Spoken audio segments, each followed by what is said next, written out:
Hello, everybody. This is the SnarkAlecs radio show on Live 365's Loud and Loaded channel. I am Tony Solo on Twitter. And with me tonight, as usual, a man who needs no introduction, a man of wealth and taste. And Mike, is it true that when the Blitzkrieg raged, you ate the finest steak? It is true. I wouldn't say finest, but compared to the people dying, yeah, sure. Okay. And today, during my introduction, I'm not going to do an assistant reference since, someone's here who's a little bit more of an expert on the show than I am. Okay. And speaking of the assistant, with us tonight, special guest, Mr. Dylan of Dylan Knows fame, and the assistant. And is he really Dylan, or is it an imposter? We don't know. Say hi, whoever you are. You'll have to wait until Monday for that. You'll find out for sure on Monday what's going on. I think you're very good. I think you're going to like it a lot. Oh, okay. Well, yeah, we got a cliffhanger. We'll talk about that just a tiny bit. And last but surely not least, I'm pretty sure I'm least. No, you're just the one doing the news, so you get introed last. So he is the man, the myth, the legend. He is the Kelly. Hey, Kel. Hey, Tony, Mike, Dylan, good to see all of you. What's up? So I'm going to dive right into the news and cover a lot of things. So Laura Norman got us the birthdays, and Brianne Adams' birthday is September 28th. Yeah. And then there was, happy birthday to Brianne on the 28th. So mark your calendars for that. Then there was some additional information that Tony and I were very confused by in the note from Laura. It might be the BlackBerry signature line. I don't know. It was very strange. But anyway, so happy birthday, Brianne. So, okay. Yeah, and I'm sure we're going to get our first dickweed within the first minute of the show. That would be a record. Personal best. Yeah. So, lots of sci-fi movies coming up on September 27th. Killer scrap of carpeting attacks people in The Revenant, or maybe The Revenant. I'm not really sure which, but maybe it's The Revenant, according to my notes. So, be sure and watch that on the 27th. Then other really cool, and the next two are both sci-fi originals, unlike a carpet remnant. So the first one is on October 4th, original movie called Dark Hall. Dark Hall, not H-A-L-L, H-A-U-L, given my enunciation challenged voice. So it's Dark Hall. I don't know anything about Dark Hall. Tony? Dylan? Actually, there was not much info on it. But as you know, usually in September, Sci-Fi does their 31 Days of Halloween. So they do go with more of a horror-themed type movie. So I did not find much about it. From the title alone, it sounds like maybe some truck driver or something like that is carrying something evil and dark in the truck, and it's going to break out and destroy a small town. Halloween. Okay. I don't know that. I don't know what it's about. The meaning of a cryptic prophecy splits apart a team of secretive guardians as they transport an 18-wheeler truck, a deadly creature, and its half-human sister from their now ineffective prison. And so, yeah, like I said, it is definitely horror-based. And the next one is Finders Keepers. Yeah. Yeah, before we get done, because I had a different vision for Dark Hall, because I thought it was going to feature Mike in a kimono painting black velvet clowns, and I felt this was going to be the thing, which would have been a scary movie, I think. But as Tony mentioned, on 10/18 we've got Finders Keepers. Yeah, and that is so far away, we don't need to know what that's about. All we need to know is that it is a sci-fi original, and when it comes up, we'll get to it. And this next one gets super easy. Hey, Dylan, why don't you give us the rundown on Dylan Knows here over the weekend? What's the schedule? Actually, after I've had to redo my schedule the last 2 weeks, I will be back on Sunday, the 28th, for Dylan Knows International. It's going to be kind of comic-centric because I've been trying for a while to get this awesome woman by the name of Jessica. She is under the Twitter handle of Moms Read Comics. She is part of a trio of women who do a hangout, much like you guys do, but they talk comics. But they are able to get the creators and writers and artists to come in, and they get to do interviews with them and stuff like that. And they are working for Comicosity, which is a great website to check out for comic reviews and news and stuff like that. So after much wrangling, I've been trying to get her on for about 3 or 4 months because her hangout is excellent. It's on Monday nights. She's agreed to come on Sunday for International. And because it is comic-centric, I've got my comic partner, MJ Khan, will be on. MJ Khan will be on also. And my usual co-host, Bronwyn, will have her better half with her as well, Mr. Steve, who I've never had on before, except for maybe once or twice he popped on. But he's going to be there, too. Can I stop you there? Sure. Can I stop you there? Because I don't know if you realized, but you never claimed Bronwyn. So I'm guessing that you would probably have to get our permission before you can actually have her on. I'm just saying. That would only be the right thing to do. Yeah, We have to well, learn you all the way. yeah, well, maybe I might have to withhold some assistant then from you guys. Maybe. Oh, well, we're only Don't do promoting that. it for you. We're only promoting it for you. So, I mean, that's a double-edged sword there. So Dylan, this podcast, this comic podcast, the lady. Comicosity Hangout, yeah. Mm-hmm. So there's 3 of them, and you say it's really interesting, and they get along. Yeah, they get along. They're BFFs, and you get different angles from everybody. I mean, Jessica is the one who is the head of Comicosity Hangout. She's the mom. She's got I think 2 or 3 kids. Then we have Allison, who is married. But has no kids, and I've had her husband Scott on. Dylan knows before. He's a Green Lantern expert, and then Karen, who is single. So you get 3 different looks at things, and they get along really well, and they get the super awesome guests, like you guys get super awesome guests. They get the super awesome writers and artists, and they just talk comics for an hour and a half. Okay. I So bet As there's someone no who's been lot on better than Dylan this. Knows twice, I'd like to say that you do get super awesome guests, sir. Tony, go ahead. What I was going to say was I just guessed that they smell a lot better than we do, so that would be a nice change to have nice smelling. I just would like to point out, if that's an interesting show and they like each other, it's nothing like SnarkAlecs Radio, Dylan. Nothing like. I guess the closest is that it's through Google Hangouts. So Yeah, that's that'd be the only common thread. And they speak in a version of English. Okay, so don't forget also, tomorrow night, the next episode of Z Nation, and we will be talking about Z Nation tonight. And that's at 10 p.m. Eastern Time. And then finally, Boo of the Week. And we had and this one actually came from Z Nation, and I'm giving Boo of the Week to Elena Magevna, who gave me not only a boo, but a "oh my god" boo for when I was suggesting that the zombies didn't need to get so crude. And when we get to we talk about Z Nation, we can kind of cover why that was a bad pun. So damn, I think I missed that one. Damn. Can I just throw something in? I have one little piece of really important news. Would it be okay if I tack that on?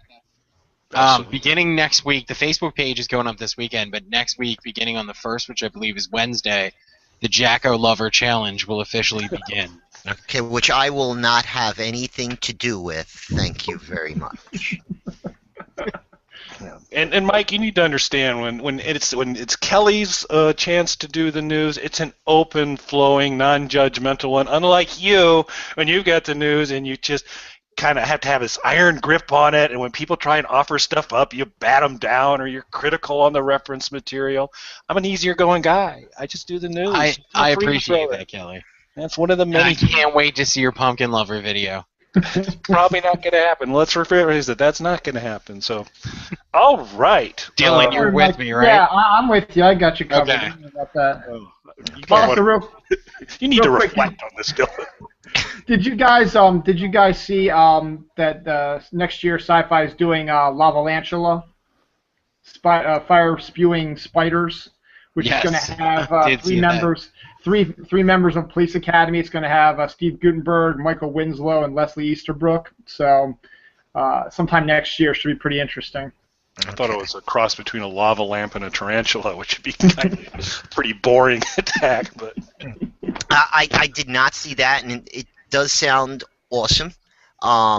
However, with the amount of sci-fi premieres we've been getting this year, it seems like there have been a lot less. You know, if they wanted to put a camera on an ant farm and, you know, turn the ants into serial killers, I would probably watch if it was just something new. But having said that, tonight we are definitely going to talk about Zombies and Z Nation. We're going to talk about Gotham too. Don't know if you guys liked it or, but we're going to get into that discussion. But before we get there, we've been mentioning the assistant. We've posted some links, and there actually may be a show called Talking Assistant that may have popped up last week, if anybody looked around. But Dylan, why don't you tell us a little bit about the assistant and what it is and what's going on? Sure. First of all, guys, I do, in all seriousness, I want to thank you guys for doing the show. Talking Assistant, I watched it. I thought it was awesome. And believe it or not, Tony, you're a little close to where things are going. Not entirely, but you're a little close to where things are going. That's all I'm going to say right now. That's all I'm going to say about that. You're a little close to where things are going. So I am shocked. I am mortified, and I was so scared. And when those words came out of my mouth, and you'd have to see it to understand what I'm talking about, because I don't want to give anything away. But we were just talking off the top of our heads, and I was like, I hope it's not this. And when I said it, I was like, holy shit. It's not. Oh, wait, hold on. Are we past 5 minutes? Okay, yeah, we are. It's 9:12. All right. We made it past the 5-minute rule. It's not exactly it's not exactly going to be what you said, but it's going to be a very close approximation to it. But you'll see when that comes out. The Assistant is it's a fictional web series or YouTube series that I created on.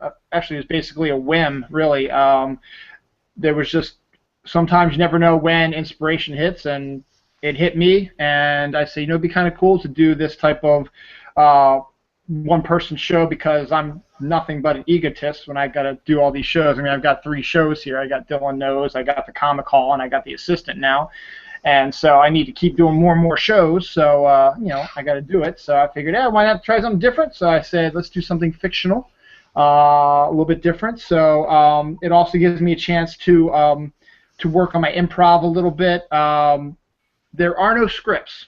Everything that I do is in my head. I get ideas, and I run with it, and whatever happens, happens. Sometimes it works out pretty good for the best. I'll give you a good example. And this is getting to a little bit of spoiler territory, and if you don't want to hear behind-the-scenes stuff, then, you can mute me right now. It's fine. But I guess it was episode 6 where I was talking in the mirror about, being paranoid and stuff happening. Dylan, before you go any further, so this won't work for you people on the radio. You're just going to need to kind of guess. But if anybody's watching us live on YouTube, we are now going into spoilers on the Assistant. So if you don't want to be spoiled, you probably just need to turn the sound down. When we're done doing spoilers, Mike will punch himself in the head as hard as he can, and then you'll know we're done doing spoilers. So go ahead. Wait, before we get into that, why don't we take a quick break, because we're almost there anyway. Let's take a quick break, and then when we come back, we'll continue with the Assistant. So this is the SnarkAlecs radio show on Live 365's Loud and Loaded channel, and we'll be right back. And we're back. I am Tony Solo, and this is the SnarkAlecs radio show on Live 365's Loud and Loaded channel, and was said on Twitter. Well, wait till my daughter comes in and nails it the first time there, Kel. And so tonight with us is Kelly and Mike, who are the usual suspects, and with us to tell us a little bit more about the Assistant and what it's actually about is Dylan of Dylan Knows fame. Go ahead, Dylan. Just to reiterate, it's a YouTube show that I created, fictional, done entirely in improv. I have no scripts. The story ideas I get in my head, and I say, I'm going to do this, and I just roll with it. And as I already explained, some behind-the-scenes stuff in episode 6, paranoia one, where I'm talking into the mirror. Near the end of the episode, my camera phone malfunctioned, and it cut off about 15 seconds of the episode. And at first, it kind of freaked me out a little bit, but then I was like, you know what? I'm just going to add that to what's going to be coming and make it look like that it was supposed to happen. So it makes it look realistic. So that's a view into some of the behind-the-scenes stuff that I do. As I said, most of it is just it's accidental. Improv is basically where you just go out there and you do it, and with whatever comes your way, you react one way or another. So that's the main thing. The Doctor Who aspect of it came out of it because there's some things I wanted to do, to be a part of, but I can't technically come out and say I'm a part of Doctor Who because I'm not officially licensed to be a part of Doctor Who, but I can mention it, and that's why I'm not a doctor. I'm not, I've created a whole other classification, as it were, but I do use some of the phrases such as TARDIS, Doctor, Master, stuff like that. And you'll see down the line I've got other reasons why I'm using the Doctor Who references in there as well. But it's a fun little thing I like to do. Whenever I get the urge or need to come up with an idea and I decide to run with it, I do it. I film it. Okay, so for the people that are just joining or haven't tuned into the assistant, what should they expect to see? Like, can you give a quick synopsis of what's going on without getting into too much spoiler? Sure, absolutely. Basically, I play a variation of myself, and so I shoot the films in my neighborhood. I shoot the films in my house. I use my wife Dawn has not really appeared in it yet, but she will probably be showing up eventually in some form or another. My kids have appeared in an episode. My cat Jinx has been in a bunch of episodes because she plays a big role in the series as well. But it's a fictional variation of myself where I'm living my life as I was, and then all of a sudden one day out of the blue I get all these memories, either back or whatever, shot into my head of a previous life as a Time Lord, hence the Doctor Who reference, where not all Time Lords, if you're a fan of Doctor Who, not all Time Lords are doctors. They have different groups, like the Master is one. So I figure, you know what, they probably got all kinds of different groups that they call themselves, and they focus on this stuff. So I always see myself personally as like an assistant. Most of my jobs have been as assistant managers of things as well. I'm a production manager now, but I'm still kind of an assistant because I actually answer to a warehouse manager, so I'm still doing assistant stuff. So I kind of like the topic of assistant. So I said, that's part of my personality, so I'll make that part of my personality. And so basically I've just got all this information just exploded into my head, and I'm trying to make something out of it, like what is real, what isn't real, are these real memories, are they false memories? I'm trying to figure stuff out, and due to these memories, I'm starting to begin to notice strange things occurring in my neighborhood that I don't normally notice before, be it a patch of grass disappearing, the green marks on the stairway, just things I don't normally notice, or I just... For the green marks on the stairway, did you create the green marks on the stairs, or were they already there? I created them. Okay. We have go over with Dawn. we have a comment from Lee. Lee says Jinx is the star of the show, I'm sure. But go ahead, Tony.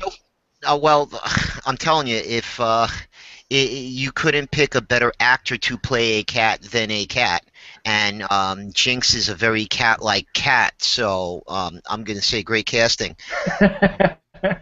but just to let you in on a little secret, the talking assistant was actually a joke. I mean, we had your wife on, and that's how it started. You know, because we were talking to Dawn about it, and we were like, well, I think it may have been either Kelly or Mike that said that we should do a talking assistant show, and then I think, yeah, okay, and I was like, yeah, but the shows are only 3 minutes long, so if we did something like that, it would have to be an hour and a half long, just because, you know, that would just make it funny. But it started I want to do out 90 minutes. Like, I want a talking assistant after every single, like, one for every episode of The Assistant, but to talk about it for 90 minutes.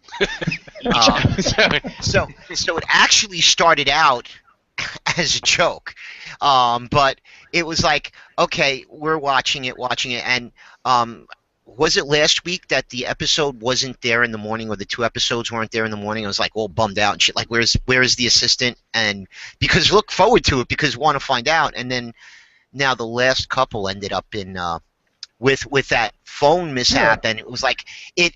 To tell you the truth, it was almost as if the way it appeared to me, and Kelly and I and Mike haven't talked about it yet, but almost as if you were attacked or something. The way it ends, it has that kind of feel. It's just like all of a sudden, boom, boom, and it ends, and it's like, oh crap, cliffhanger, bastard! He pulled a Casey Whalen on us.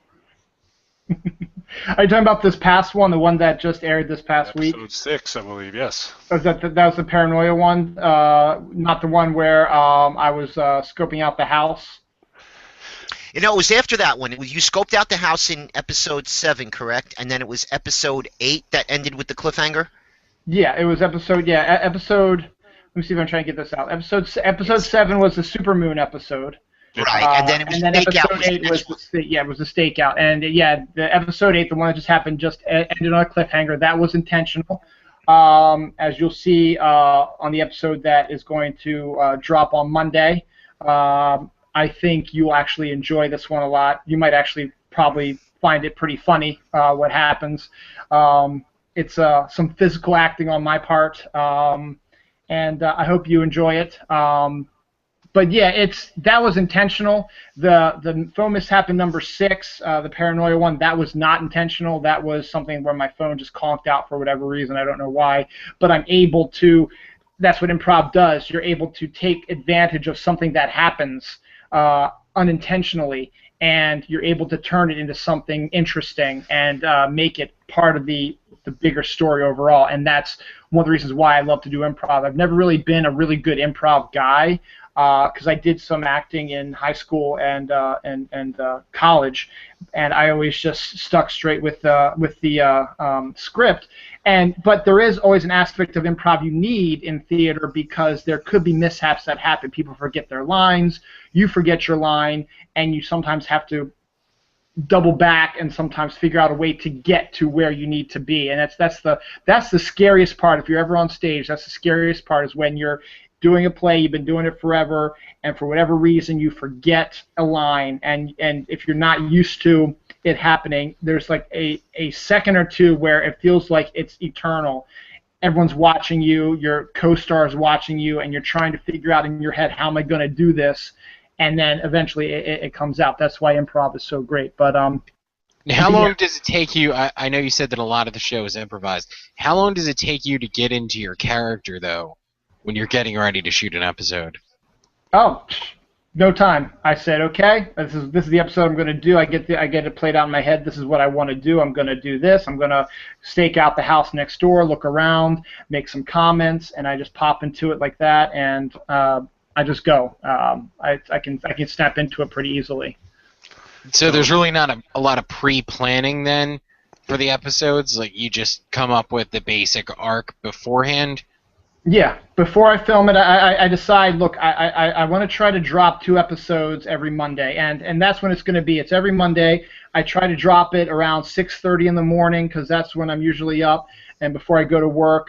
With the kids' new schedule where they don't have to go to school till 9 o'clock now, I don't have to run around and help get them ready for school now. I can just sort of sit down and relax. So every Monday, what I do is I download the videos that I have on my camera to YouTube, and then I send them on the Twitter almost immediately. So it's at 6:30 in the morning. Around that time is when the episodes come out. So what I do is, so I want to try to do two a week because they are so small. 3 minutes, 4 minutes here and there. If you only do one, it's kind of, it's not great. I mean, it's cool. There's a new episode, but it's only 3 minutes, and then you got to wait a whole another week for another one. So I like to try to add it a little bit more like that. But yeah, so I just come up with the ideas like, okay, this is what I got to do. I'm gonna go to the location where I want to film it and get the general idea in my head, and then boom, start filming it, and then just run through the improv, and then end it. And then I usually go back and watch it again just to make sure that everything worked out okay and it sounds good, looks good. If it doesn't, I can delete it and restart again. So now, when you came up with the concept for the overall show, though, did you have, say, a beginning and end point for the story in mind, or is it completely sort of improvised from week to week? Do you not even know where this is going?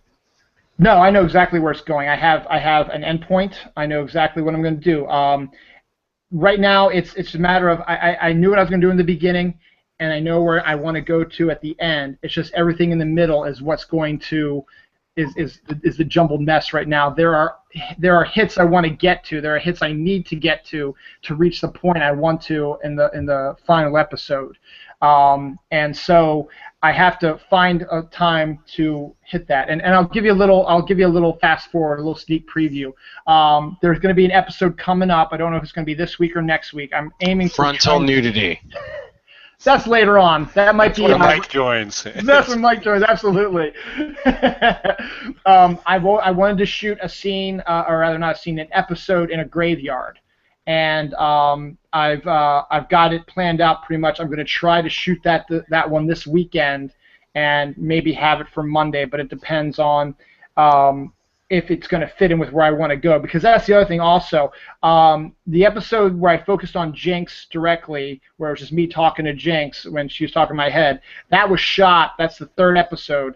Or rather, I'm sorry, that was the fourth episode. It was shot after like the sixth episode and then I just had to mix it up a little bit like that because that was the only time I could actually get her to settle down and sit for the film. So this episode I want to film in the graveyard may or may not be attached to what's coming out on Monday, or it might not be for a couple weeks down the line. But I wanted to film a scene, an episode in the graveyard. I want to film some other episodes in a lot of other different locations that I know I'm going to be at, maybe not right now, but down the line. Like I want to film an episode at my in-laws' house. Just because they have a neat yard, neat stuff going on, and I want to film an episode at my house where I grew up, and I know where they're going to get slotted in. It's just a matter of trying to figure out leading to that point and to fill up the time to get before I can actually shoot them. So some unsolicited advice, Dylan, for the graveyard shot. If there's an actually active funeral going on when you're ready to film, wait. Don't come. And think about this for a second. Or that would make it so cool. Going to the funeral, added production value, Dylan. Exactly. Dylan's walking through the mourners with his camera up there, pointing to the flower arrangements. Is this my TARDIS? Is it? We've got a couple of comments here. The assistant sounds like it could be a Hatchet movie. Just saying. That's a comment from Lee. And Myrna wants to know if Jinx got scared for real in the last episode when Dylan walked in. Yes, she did, because when the bang happened, I actually banged up against the door, and she was right there, and a sudden bang is going to freak out a little cat. So she actually got freaked out by that sound. And once again, an added bonus to the episode, the character of Jinx. For those who might not know, Jinx is now able to telepathically talk to me, which is just basically me saying her lines for her. So. Okay. Another comment from Myrna. I did like your talking assistant show. It was so funny. So do it again. And when is it? Well, We don't have a set time for doing the talking assistant. We do them at will, and that's all I'm going to say. We do them when we do them. We'll Not tweet it when we fire it up. We'll tweet it out, right? Okay, and Lee just says she loves my Walking Dead tea. It's very nice. Well, thank you there, Lee. And with that, we're going to take a break, and when we come back, we'll finish up the assistant talk, and so we'll many get more into questions. we'll get into some more stuff. So this is the SnarkAlecs Radio Show on Live 365's Loud and Loaded channel, and we will be right back. And we're back, Vicky Adesso. We are back. This is the SnarkAlecs Radio. Yeah, this is the SnarkAlecs Radio Show on Live 365's Loud and Loaded channel. And I want to say hi to Vicky Adesso, and I also want to say hi to Holly if she's listening, because we got to say hi to Holly Wilson too, and Vicky Adesso. And a little Rachel Rigda too, just to keep the name stuff going. Oh, okay. And again, Myrna is at it again. She says she loves Jinx, and she's just saying. So, yeah, the Q&A is for questions and answers. If you want to make comments, you can, but I may not get to them because it's not really a question, because it's question and answers. And I'm not convinced Myrna's allowed to ask questions anymore, given the fact she's now an enemy of the state. She's earned that during this show, as a matter of fact. So Myrna, you may just want to stay out of our Q&A. And I don't want to get tardy, but Kelly, what is that over your right shoulder? Well, in honor, in honor of, since we knew we were going to be talking about the assistant, and then so for those of you who have been with the assistant the whole life of the assistant, the early days of these, the early episodes of the assistant, there was, one of the themes in the early episodes of the assistant was Dylan, on a somewhat of a quest, or seeking out, being aware he probably had a TARDIS, and he was trying to figure out what that might be. And he was going through a whole scenario. This is it. Maybe that is it. And there's one in particular that Tony is really excited about. We might talk a little bit about. But so we're going through all that.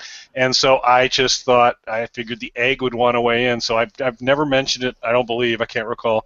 But I actually won the prop egg for the movie Piranaconda when we had the live tweeting thing for Piranaconda. Really? Yeah, I know. It's cool. It was a little, you learn something new every day. And so. Congratulations. I didn't even know.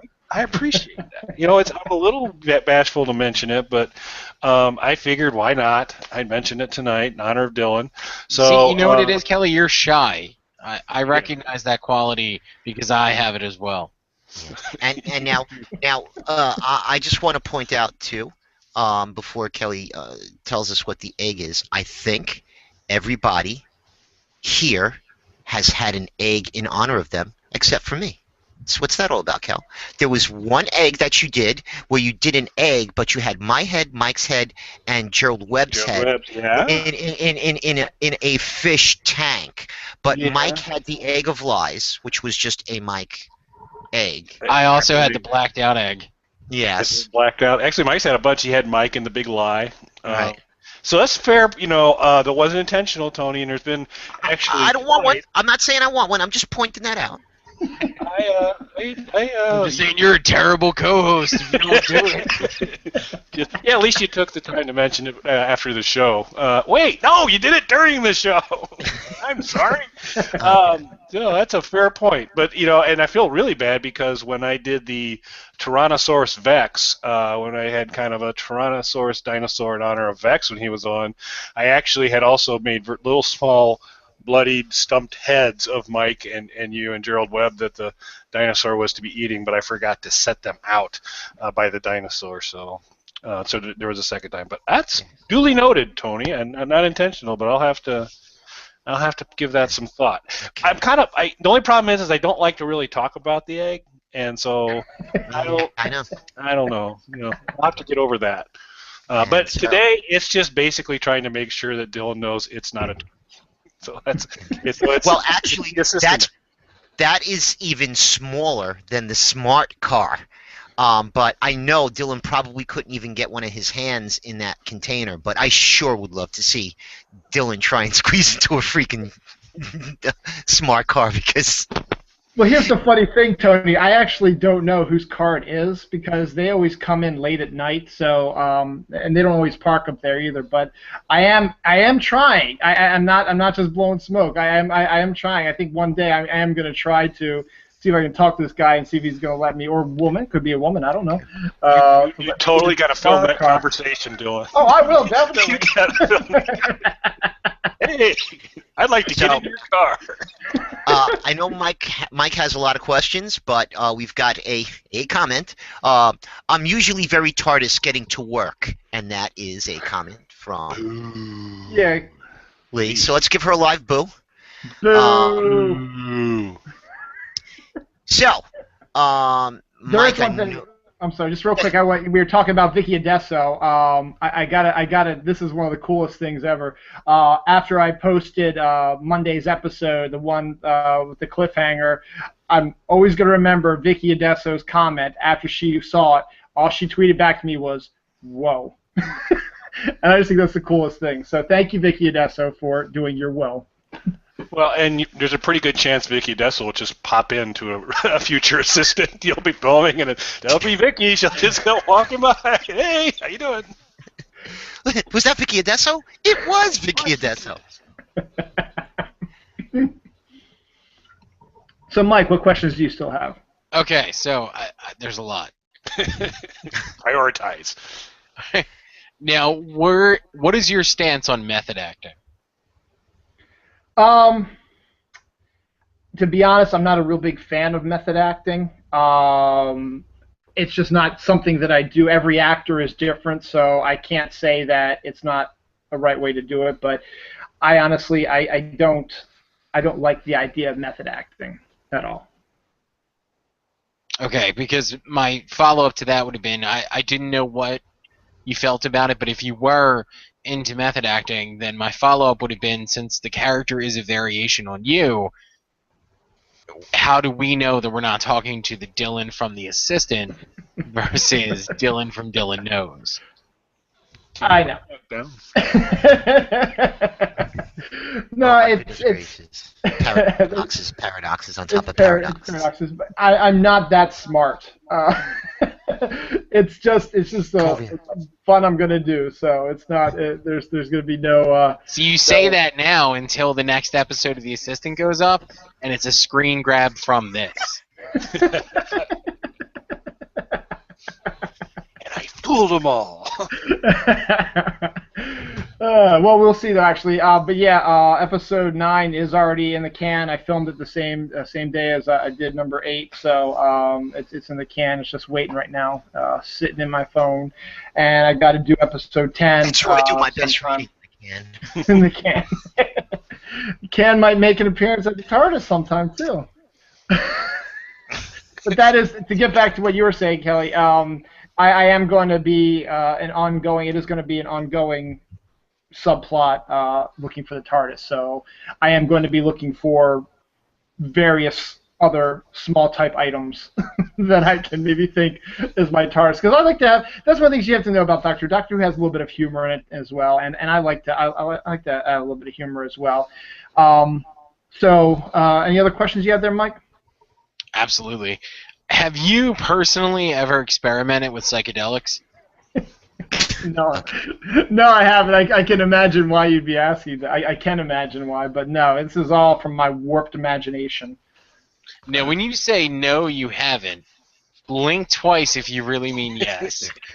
And at this point, what I'd like to do is, because now we're getting into the details, I think I want to save some of this assistant talk for future episodes, because we don't want to, get into Dylan's head too much at this point. Not that I want to cut off the talk, but we've got. No, I understand. Yeah. So I just really quick then want to finish up with, how do I get on the assistant?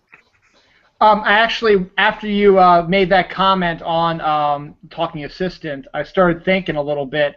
I actually do have an idea to have you come on the assistant before, and I'll give you details. It might not be for a little bit because I gotta reach that point, but it will probably be sometime this fall, probably I'll probably send you a DM or Twitter you, or next time you're on Dylan News International, I'll talk to you about it off camera, and we'll set something up. But I do actually have an idea for you, and to be honest, I do have an idea for Tony as well, but I can't get into that right now.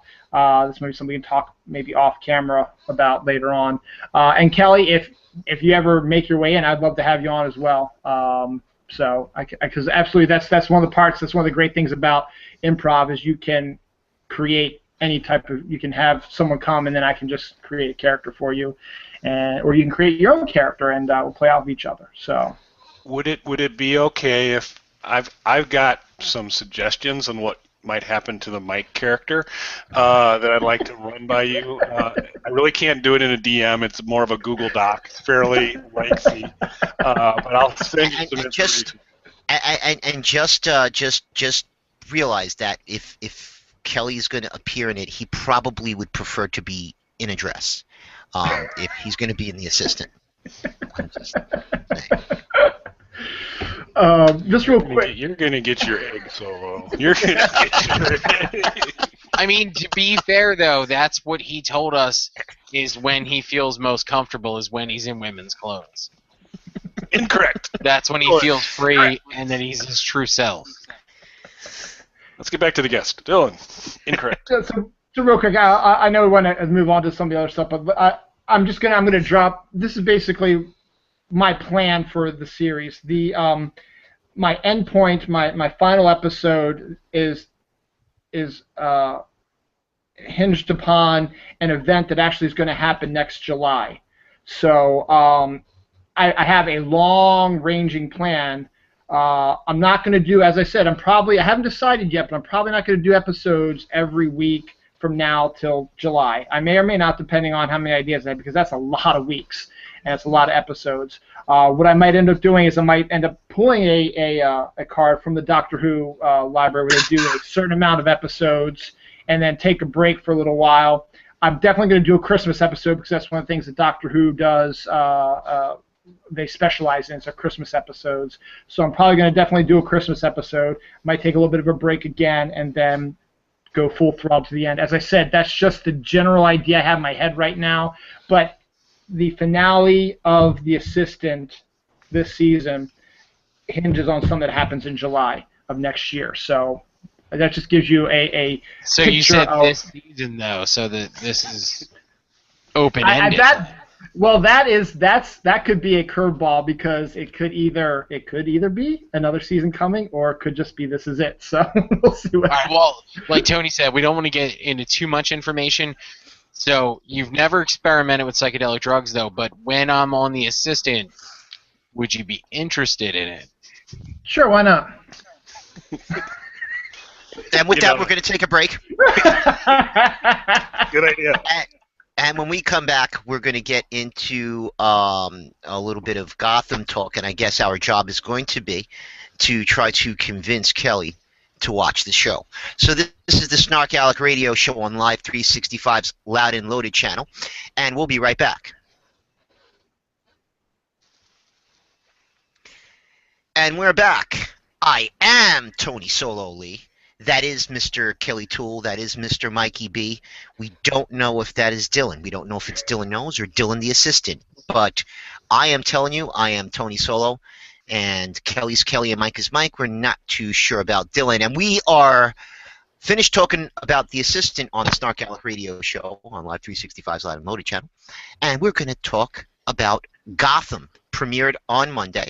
It is a TV series that features the origin stories of characters from the Batman universe, Batman realm of the comics.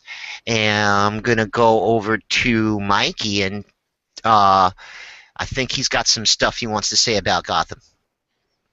Yeah, sure. Well, first off, if we're trying to convince Kelly, and Kelly, why do you need convincing to watch this? Time is a gift, Mike, and when you're choosing, and I cherish our time together. Well, that's one. So as you make choices. I'm having a hard time. There's a lot of stuff out to watch. There's a lot of good TV, and so it's not like I'll never watch this unless someone convinces me. It's just I haven't been able to put it towards the top of the priority list. So before the show, Tony and I were talking, and it was, hey, so help me, if this is, I've got limited free time to do this, why would I consider bubbling this one up towards the top of the list? I can sum it up for you and bottom line for you, because it's fucking Batman. Okay. Do you want to know something? It's a strong lead. That's good. I'm gonna agree with Mike on that one. Let's get Dylan's take, and then I'll give you my spiel. When I first heard they were going to be doing this show, and I was starting to hear all the stuff that was happening in it, I swear I thought this is going to be a piece of crap. I didn't think it was going to be good at all. You thought it was going to be another Birds of Prey.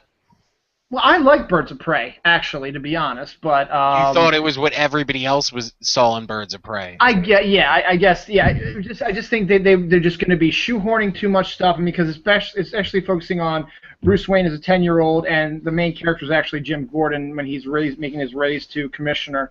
But they were seems like they were shoehorning all their villains. There's talk the Penguin's going to be in it, and Riddler's going to be in it, and Catwoman's going to be in it, and the Joker's going to be in it. It was like, come on. Batman's not even Batman. He's going to be Batman for like 12 years, 15 years. So why are we showing them now? So I said, you know what? I want to check it out. It is a comic book related TV show. It's got a good cast in it. So why not check it out? So I wasn't able to watch it at 8 o'clock live because that's where with the kids to bed and stuff like that. But I did DVR it, and then we watched it last night, and I really enjoyed it. I actually surprised me how much I enjoyed it. And a lot of the doubts I was having about shoehorning all these villains in, once I sat down and watched what they were planning to do with them, I started going through my head a little bit about the characters, and I was like, okay, I wouldn't mind seeing, because I know that in the Batman comic when Batman's around, the Penguin is a legitimate businessman who is also, a crime boss. And I want to see his rise to how he gets there, and that's what we're beginning to see there. And he's about the right age, to do that. We see Catwoman make her first appearance, but she's Selena Kyle at that time. She doesn't have a single word of dialogue in this episode, but her actions alone are pretty interesting, and we can get into a little later. There's an interesting aspect to the Batman origin that she's now a part of, which I never really considered, but the more I think about it, it's like, that's kind of cool. And then maybe she speaks telepathically like Jinx. She could have. She was making some weird faces, so I don't know. Yeah. And by the way, Shoehorn would be an awesome Batman villain, by the way. Yeah, right? Instead of having real horns, there'd be two shoes coming out the top of the head, and he'd be like, ooh, it's the shoehorn. And, he started out as a shoe salesman, and now he goes around and he kicks people with his head. That sounds a lot more like a Dick Tracy villain to me. Yeah, could be. But so my take on it was, and actually my daughter was really high on watching the show, and I actually have to DVR it myself and watch it on Tuesday or watch it at another time. My problem was, based on the Batman movies, how dark and brooding the character is and how dark and brooding the world is. I didn't think that they were going to be able to make it dark enough in an 8 o'clock time slot, because usually in that time slot it's more geared towards kids. And my fear was that they weren't going to go dark enough. And I could see where they're holding back somewhat, but it is a lot darker right out the bat than I expected. And there's some really nasty crap going on in Gotham City, Kel. Really nasty stuff. And I think you can probably watch it online. I think it's definitely worth a look, at least for another week or two going, to see how it comes up. They have been introducing we've seen the Riddler so far. We've seen the Penguin, and we actually, as Dylan was saying, we saw his origin. And we see some of the other stuff that's going on around. And I don't want to give away anything because it's only one episode in, but I mean, I am intrigued enough to say, hey, you want to know something? I enjoyed watching it, and I'm looking forward to next week. Good characters, really, as for an 8 o'clock show, they're pushing the boundaries to how dark it can be. So, really good. See, what's interesting to me, and my only real quibble, I guess, about the show, is exactly what Dylan said he was afraid of. I do feel happened. They did shoehorn way too many characters into that first episode. And that's really my biggest complaint about it. I felt like they tried to stuff so much in there because, and I think it's just a symptom of the fact that the DC universe is so big, and particularly the Batman world is so big. It's encompassed these different live-action animated and film series, all these different comic iterations of the characters in the world. They're trying to hit as many of the fans as they can by stuffing as many things from different timelines in it as they could. Like, it was totally unnecessary to see Poison Ivy as a kid at this point in the show when she has like 3 words of dialogue standing in the background. Well, here's the thing. Was it like a Girl Scout camp or something? Was that where Poison Ivy was at? No, here's the thing, though, Mike, about that, though. I'm not 100% certain. Yeah, the way that they filmed a couple of the shots, the way she said her name is Ivy, and then one of the other shots where she's sitting by the plant, and she's about the right age because she's about a 5-year-old. She's younger than Batman is.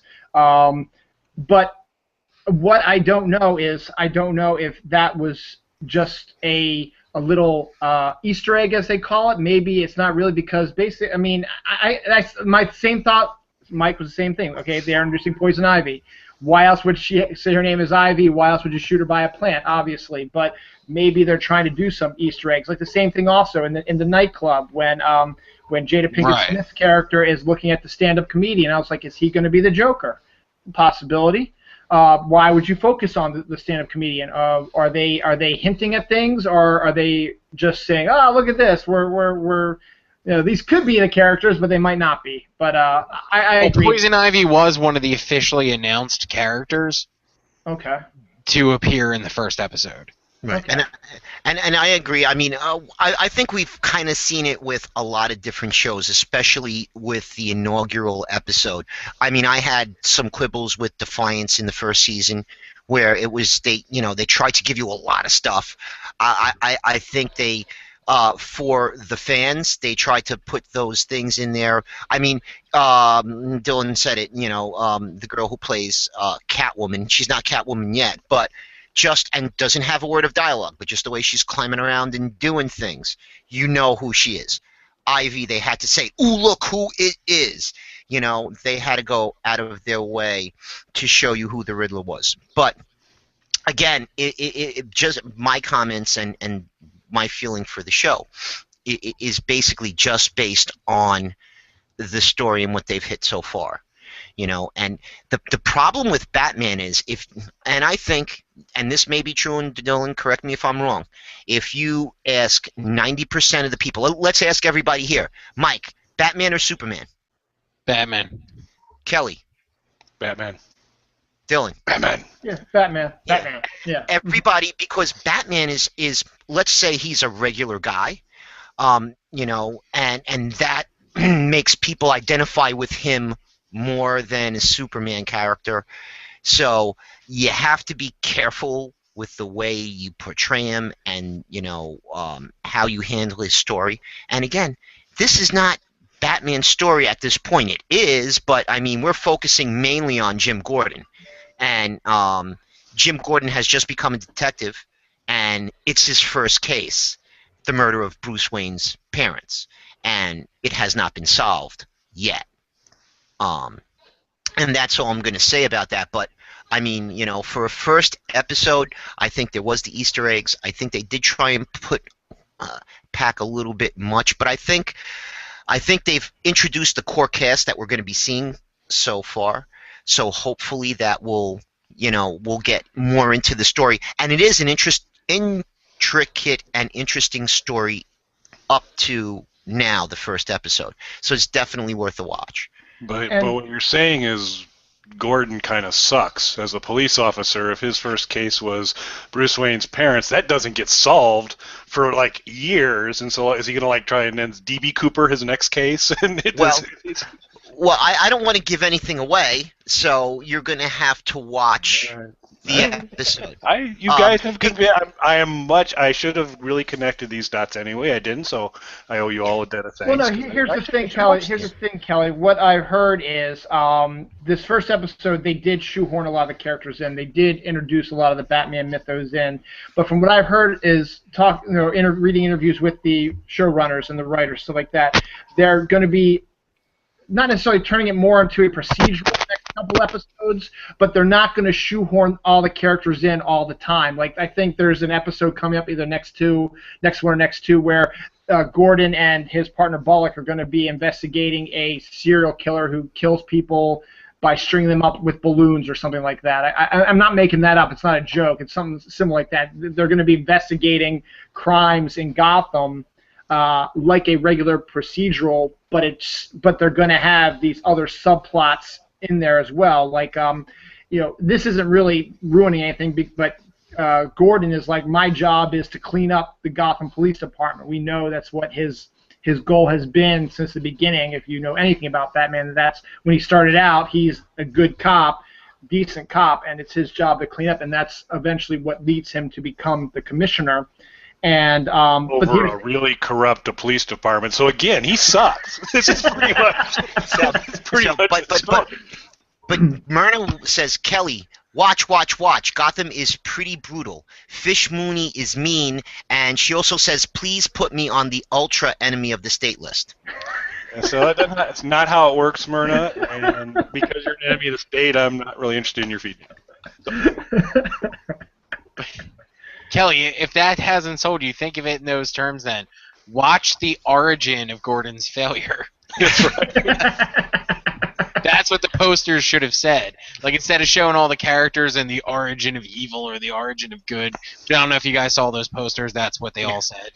It showed the characters and including a Poison Ivy one because, she was such a main focal point of the episode.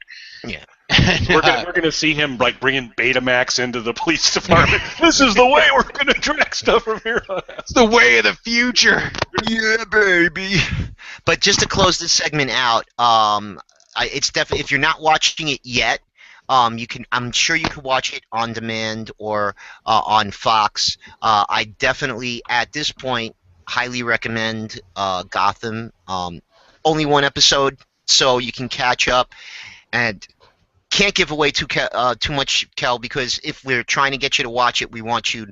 I mean, like I said before, for an 8 o'clock show, they really are going as dark as they can, and it really is an adult-like storyline. It is not dumbed down for kids. So, that'll be good. Yeah, and I have limited time like you do. I'm out doing daddy stuff on Mondays, especially during that time frame. So. That's one of the shows that I'm watching. Right now, I'm up to only 3 shows that I'm watching, so that's one of the 3. Because Sleepy Hollow, I've got that on my DVR, and I got to catch up because I'm out doing daddy stuff. Yeah. Well, and I had a football game to watch that last Monday too, but we won't talk about that. Yeah. So, another comment from Myrna. She wants to know if Detective Bullock is Two-Face. And no, he is not Two-Face, Myrna. Even I know that. So with that, we're going to put the Gotham discussion to a rest. We'll take a quick break, and we'll get into some zombie talk. Is that good? Yep. Alrighty. So this is the SnarkAlecs Radio Show on Live 365's Loud and Loaded channel. And we'll be right back. When we come back, we will be talking about Z Nation. And we are back. This is the SnarkAlecs Radio Show on Live 365's Loud and Loaded channel. I am Tony Solo, and with me is Kelly Toole, Mr. Mikey B, and Dylan of Dylan Knows, and we are going to get into some Z Nation talk. And to kick it off, Dylan, we're going to start it with you because we're 2 episodes in.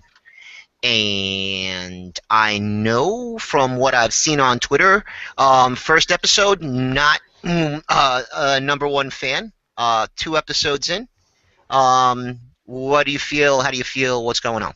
I'm still kind of iffy on the show, and maybe Walking Dead has spoiled me a little bit. I don't know, but I just I'll give it props where it deserves. First up, I like the idea that they're trying some different things. They had the zombie baby who actually attacked you, and ran around and crawled around and ate your brains and stuff like that in the first episode, and then the second episode they had the zombie dog, which was good to see also because you don't really see any of that stuff in The Walking Dead, so you get those things. And then you have the overlying story of the guy who survived the zombie bites has the antidote inside of him, and so those three make the show interesting to me still, but honestly, it still looks the same as any other zombie survival movie / TV show I've seen before. And as I said, maybe I've been spoiled by Walking Dead. The characters may not necessarily be the same, but to me, they just seem very, very similar. And I guess there really is only so much you can do in a zombie apocalypse TV series. Those are my main problems, which I have with it right now.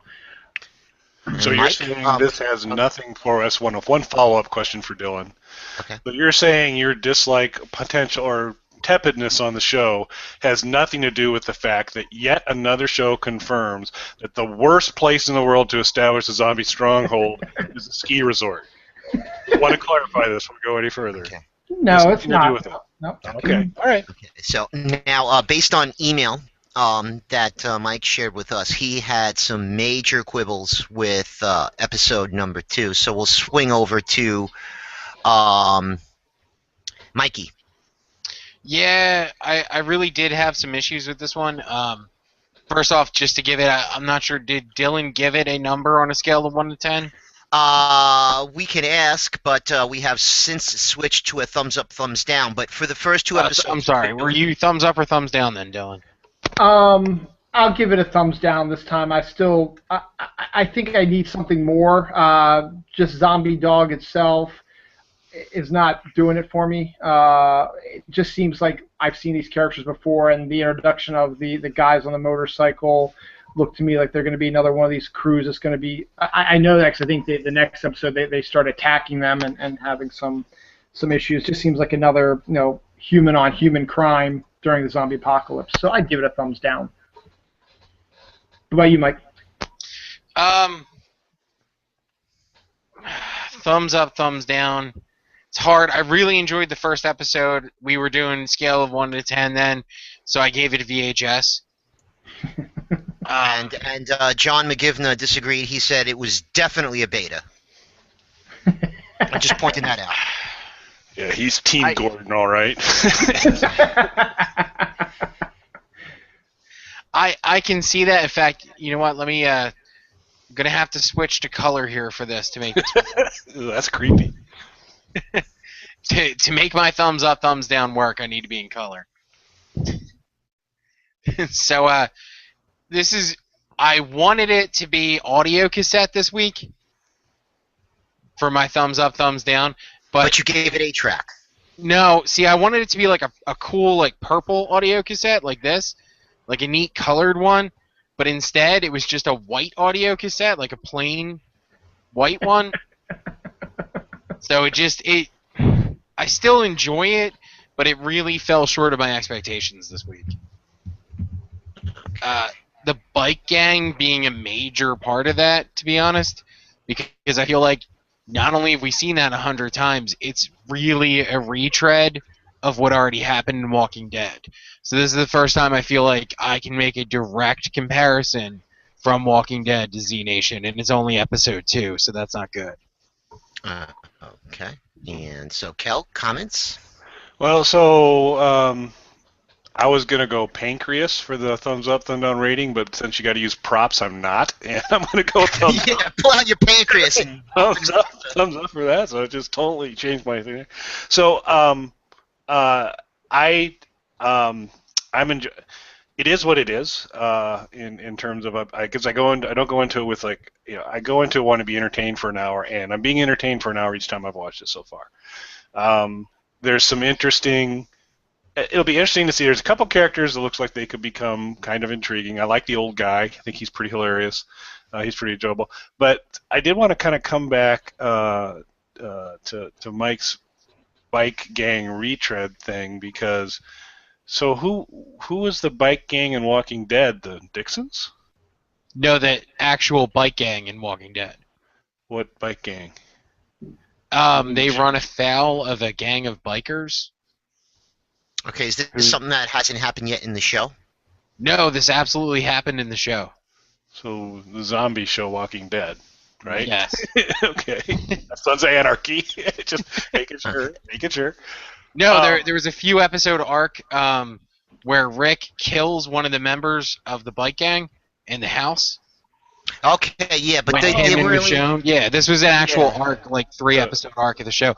Really active viewing, guys. They were bikeless, but they were a bikeless bike gang. Yeah, they didn't have bikes. They were a I was walk pretty gang. sure that they had bikes. No. They were the claimed gang. No, they were the ones that they didn't have bikes. No, they were the claimed gang. But it's a similar type. I mean, it's the big burly type of ultra-violent type of guy. I mean, I guess they're ultra-violent, but ultra-violent type of character. Yeah, I mean, razors. They actually had Hot Wheels at one point, but the front wheels got all egg-shaped, so it slowed them down unless they were going downhill. But they could really skid out really coolly on those things, because they had that little brake that you could pull and the back would spin out. So I'm gonna agree with Kelly with this. I mean, going into it, I'm not expecting the acting or the elements with the multiple story arcs that we've got in Walking Dead right now. I was disappointed in the second episode because I felt like they could have been in and out of that refinery a lot quicker than they were, and I think they wanted to try and force Sunshine, and I don't remember the character's name yet, you see, because I really don't care. But Sunshine, her character's story, I think they wanted to interject that, and they are going to come foul of these, the biker gang, I'm sure, in the next episode.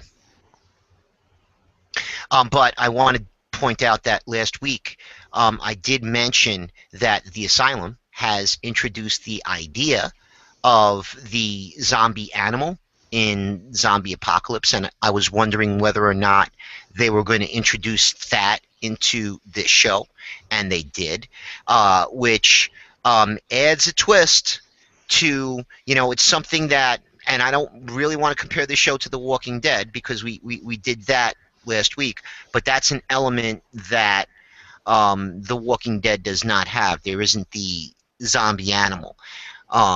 However, in The Walking Dead, when you die, you become a zombie, so it doesn't make a difference what kills you, whether it's a mountain lion or illness or what. You die, you're coming back as a zombie. So I just want to point out that, yay, we've got the added twist of the zombie. But we've got a comment here. Myrna wants to know why we base it on The Walking Dead. It will be a different show if you see it as it is, and you will like it more. It has its differences, like the guy that might or might not be the cure. Everyone has bad guys.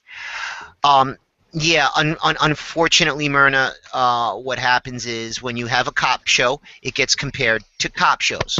When you have a show that's a comedy, it gets compared to other comedies. When you have a show about zombies, and The Walking Dead has a very passionate following, it's going to get compared to a zombie show.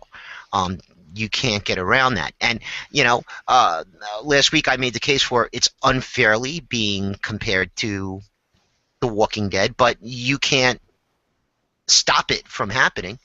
And and we pointed out inconsistencies with The Walking Dead last week. That everybody, and these are the same people defending The Walking Dead were like, oh man, I can't believe we're still on the farm. The people that were complaining about the show now are probably like the biggest defenders of the show. So there's not much we can do, but I mean, all in all, it looks like it does have the potential, because we've got the Eye in the Sky, we've got DJ Quails, DJ Z, and he's got some great tools, dude. He can find them where they are, and he can call payphones that are actually in phone booths and stuff. And actually, Tony, can I make a comment about DJ? Yeah. I thought. I mean, I know I gave this episode a thumbs down, but just because of certain things I felt, but I felt, and I tweeted this out also, I thought DJ Qualls killed it last week. His emotional story arc going, being the only one alive in the Alaskan, or North Pole, wherever, compound, and showing signs of, starting to freak out a little bit, and then the whole scenario with the dog, he finds someone who he can actually talk to and a companion, and then here comes the zombie dog that could ruin the whole thing, and it just sort of makes him crack and break a little bit, and he just goes absolute beast man on him and kills the creature, and then afterwards he just has this scene where he's just sitting down and he's just letting all of his emotions out. And I just have to say, I have to give him props. He did a phenomenal acting job last week on the last week episode. And one of my other issues, and I think that changed it for me, because I thought his DJ Good Morning Zombieland shtick was gonna get a little irritating. But I kind of, and I still think it might, but I kind of like the fact that he didn't really use it that much in this past episode. He did, as you said, Tony, he was the one calling the phone booths and using the tools like that. I thought that was absolutely brilliant. So I like DJ's character, and I think he's doing a phenomenal job of the acting. It's just, to me, and Myrna, yes, I know why should I compare it to Walking Dead? It's hard not to, because I'm not a big fan of Z Nation yet, so my first instinct is to compare it to something that I am a fan of. And yes, I know Walking Dead has its issues. I know it has its issues, but I still enjoy The Walking Dead. And it doesn't mean I'm not going to enjoy Z Nation. I don't know if you guys remember when Defiance first came out, I was blasting Defiance because I thought it was boring and cliched and stuff like that, and it changed my mind about 4 or 5 episodes in. So is it possible Z Nation could do the same thing? Sure. But right now, to me, it's stuff I've seen before. It's just stuff I've seen before. But I have to give DJ Qualls his props. He did a fantastic job of acting last week. Yeah. See, it's interesting because I kind of fall on the opposite side of some of the stuff that Dylan's saying. Well, first off, just the comparison thing.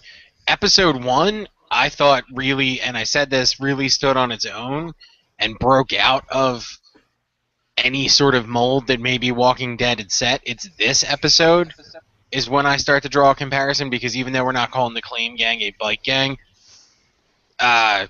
it's a similar kind of setup where they're running afoul of these other people by messing with one of their people inadvertently and things like that. So that was the first time I kind of felt a connection between these two shows. But what's really interesting to me is, first off, I love the zombie dog, because I'm okay with zombie animals, so I'm glad that they introduced that. But in episode 1, one of my favorite things about episode 1 was DJ Qualls and his character, what was going on in his arc, and I actually thought that was the weakest part of the second episode. It completely reversed for me. I didn't think that the acting fit the scenario. Not that he isn't a good actor, it just didn't. Those scenes just did not work for me. They didn't come together right. I don't know if it's the acting or maybe it was just the way that the scenes were cut, but that stuff just didn't fit together for me. I will give you my biggest problem with episode 2 as opposed to episode 1. episode 1, we had the the intelligent zombies, hundreds of them lying down in the water, basically playing possum, and then all getting up, and we talked about this last week. These zombies were quick, and people were like, well, unlike the Walking Dead zombies who kind of walk. But again, in season 1 of The Walking Dead, them zombies was running, and then somebody must have said, hey, the name of the show is The Walking Dead, so we can't have them running. So we haven't seen a lot of fast-moving zombies.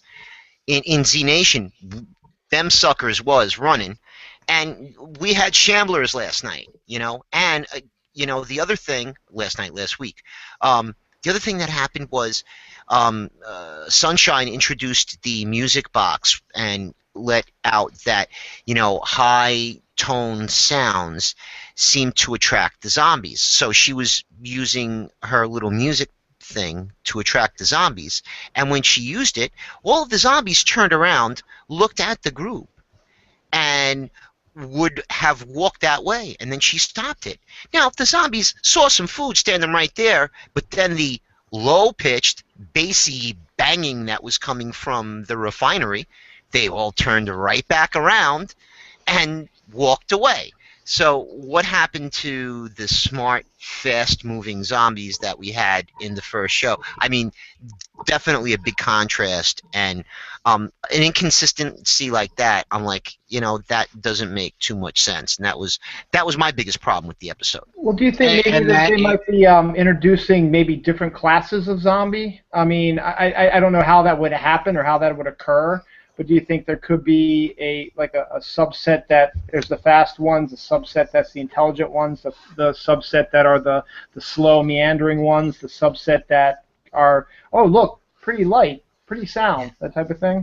I mean, these zombies could have been the ones that were homeschooled and stuff and not too smart. But well, I think that could be it, but I also noticed a lot of Packer logos on them, so I think like the smart, fast zombies were Bear fans, and the kind of slow, stupid ones are Packer fans. That's my theory. Okay, and so that's Kelly theory, and we're going to sit and think about that for a second. We're going to take a quick break and come back, and we're going to get into some of your comments that you guys submitted from the website. Hey, Kel, do you have access to that? Can you pull that up?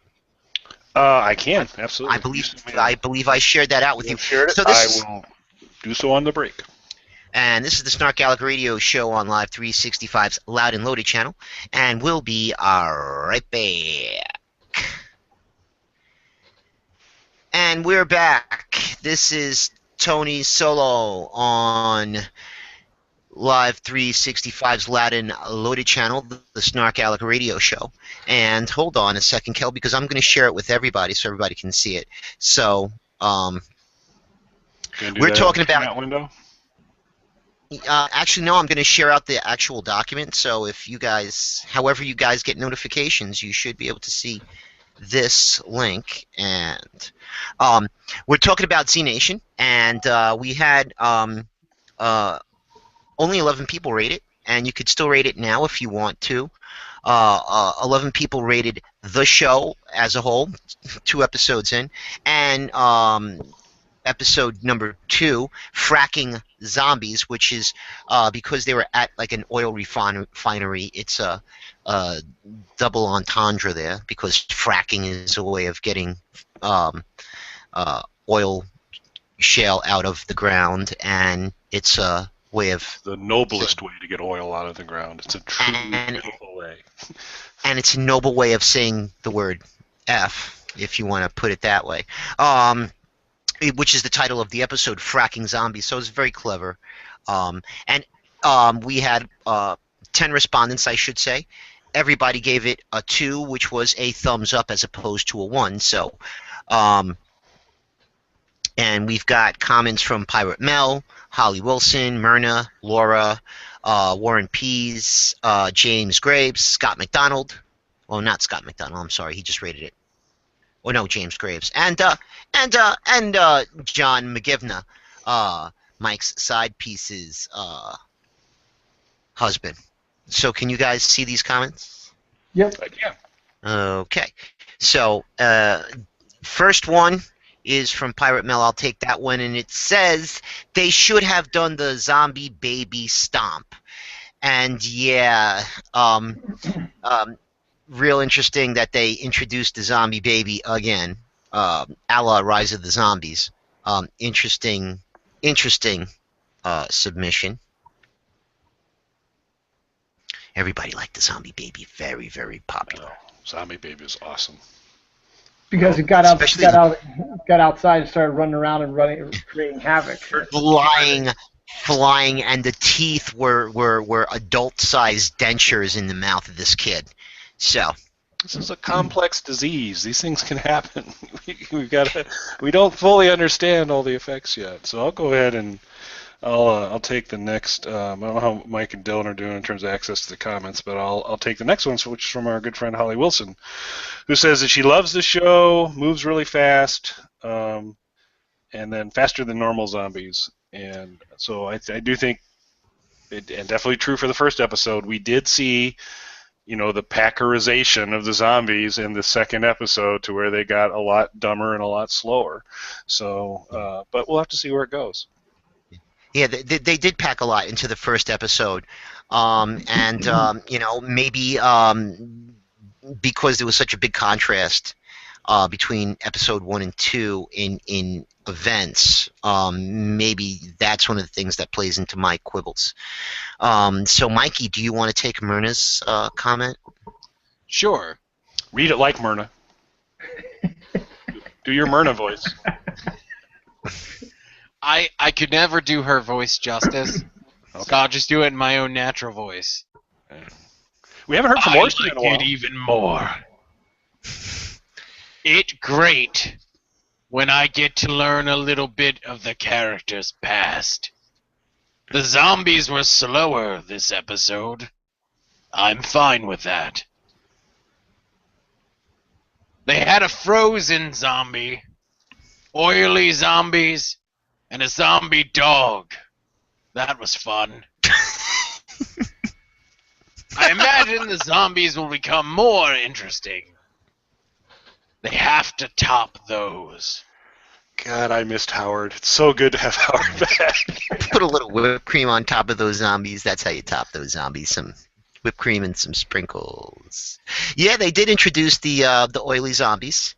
The frozen zombie was pretty cool. I don't know if he was actually... I mean, the guy was frozen dead. I guess he was zombied, but he was frozen. And the zombie dog. So those are definitely cool. All right, Dylan, you get to read the incomparable Laura Norman. I was already looking at it. It's really great. As Dylan, the assistant, not Dylan. How will we know the difference? I could do it as Arnold Schwarzenegger if you like. I would love to see a campfire episode where they would tell the backstories of all or some of the people. I need to connect with them, and right now I'm not. I'm glad that Citizen Z got himself a dog. He needs someone up there to keep him from going crazy. I just hope he doesn't turn. This episode showed me they better keep their eye on Murphy. He's going to get someone killed. The most intriguing person at this point is 10K. I really want to see his story. So do I. I like him too. It was good. Yep, and Citizen Z needs to get some peanut butter, from what I'm told. But yeah, I am intrigued. The nights get lonely there. When all you have is a dog and a jar of peanut butter, you do things that a man won't be proud of. But he doesn't necessarily regret either. Yeah, but a dog's got to eat. And so the dog has to eat and a man has to feel. That's going to be your next book. From the winery of Ernest and Julio Gallo, dog peanut butter. Yeah, that didn't make any kind of sense.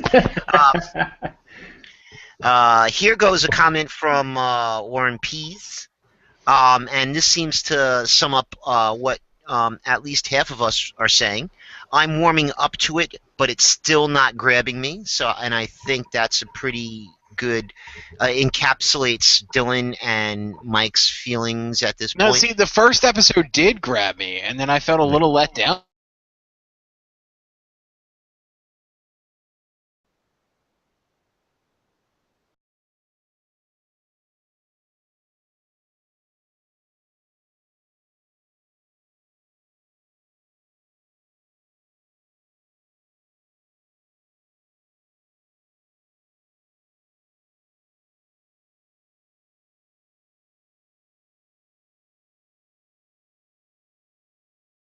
Right. The sky flowers, they called them, when they would shoot off the fireworks to distract the zombies, and then they could just walk right by them, and the zombies wouldn't even see them. So I just feel like so much in this episode I've just seen 100 times, and I didn't feel like that at all watching the first episode. So for me, there was actually a steep decline from episode 1 to 2. So yeah, I guess it would be more what Warren said. It's more my opinion as well. I'm warming up to it, but it's still not grabbing me. We'll see what tomorrow brings. Alrighty.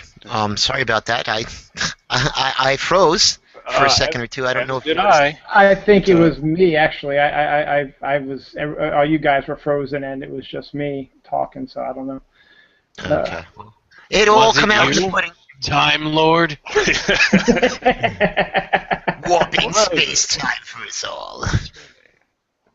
Hey everybody, welcome to this episode of SnarkAlecs Radio. We're in a time loop.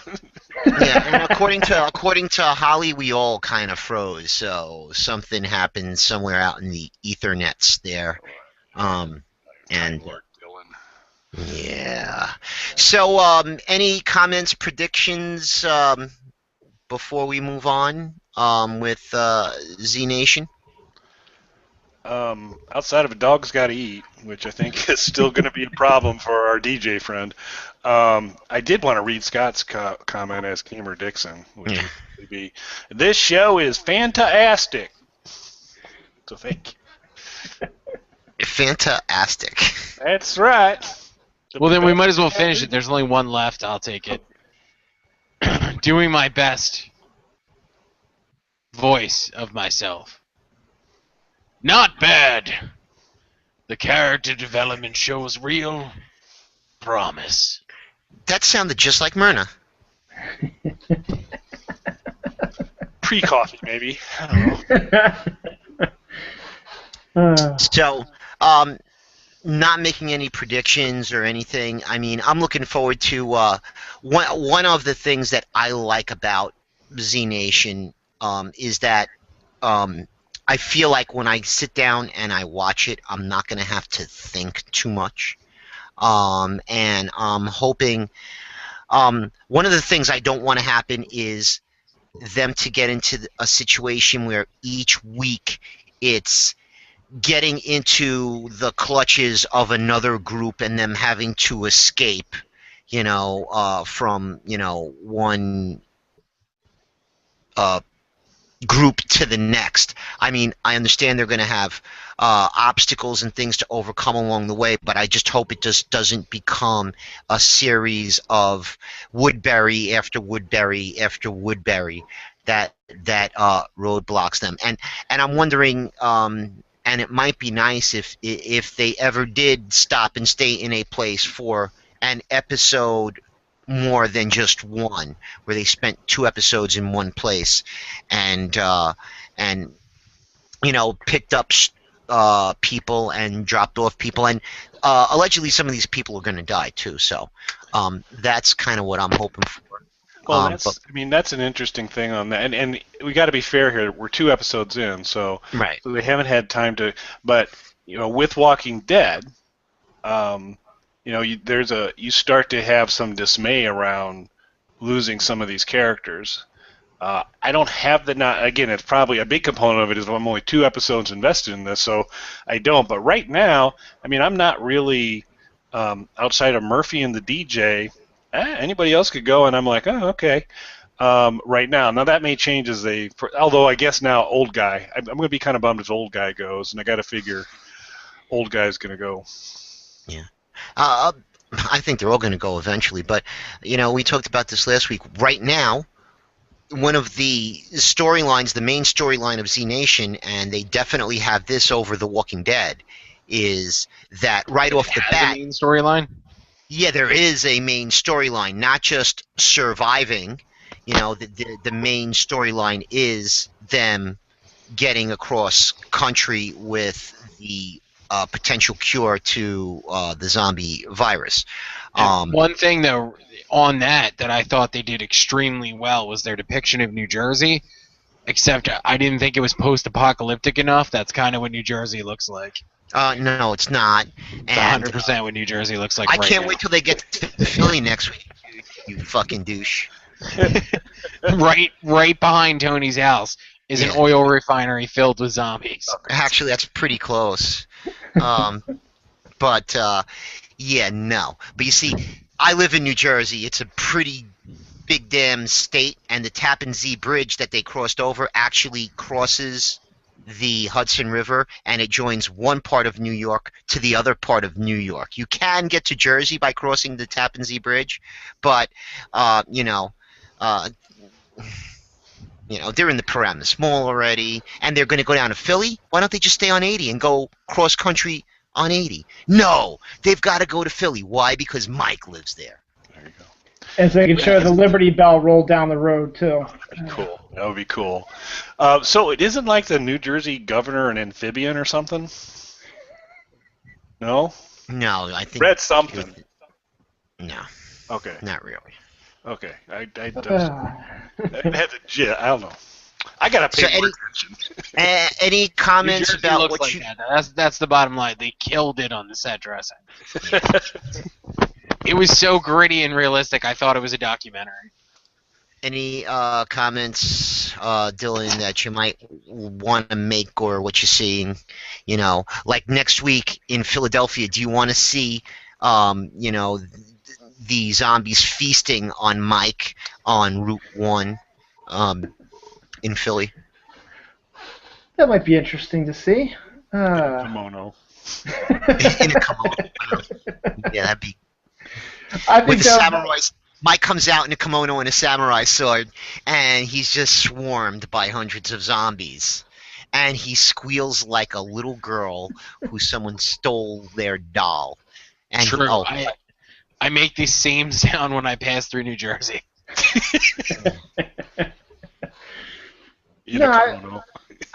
As I said, definitely going to watch it because it's zombies. Zombies are interesting. I mean, they got some good actors in it.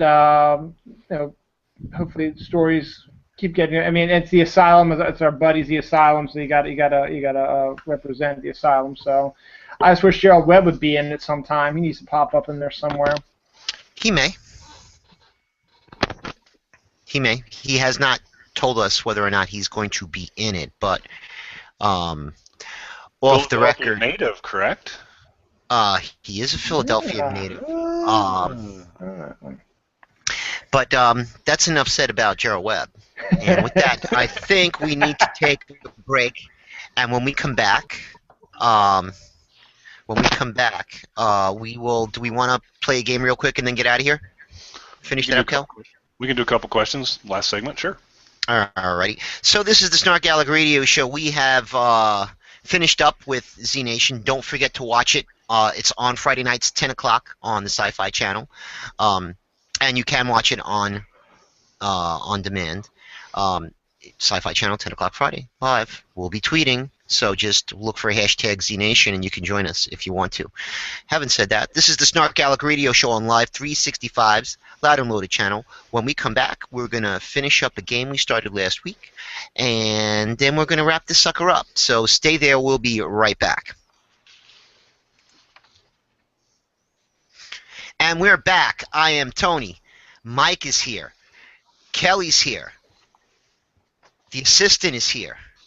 And this is the SnarkAlecs Radio Show on Live 365's Loud and Loaded channel, and we are going to play a game called... Kelly? Which is longer? Which sounds a little creepy, but it's not. So, Dylan, we played this game last week, and I'm going to basically... It was kind of a zombie-themed show last week, and so I picked death, mortality-oriented kinds of things, and we'll give you two options, and you need to select which of the two you feel would be of a longer duration. Okay, so for instance, if the question was an episode of The Assistant or an episode of Talking Assistant, the right answer would be Talking Assistant. Talking Assistant, yes. Talking Assistant runs approximately 5 times the length of the episode, which is awesome, I think. So, so with that, we'll go ahead and get started. I figure we're doing the last segment here. I've got we'll just go till we're tired. So, and ironically enough, I had no idea this was going to be the first question. Mike and I had never met before this show, so this is totally serendipitous. So the first one, Dylan, you're the guest. We'll let you start first. Wait, hold on. Could you stop there for a second, Kelly? Mm-hmm. Serendipitous? What the hell does that mean? You're using words that are way too big. Okay, cool. It was cool. It was very cool. So which has a longer duration? The usable lifespan of the average cassette tape.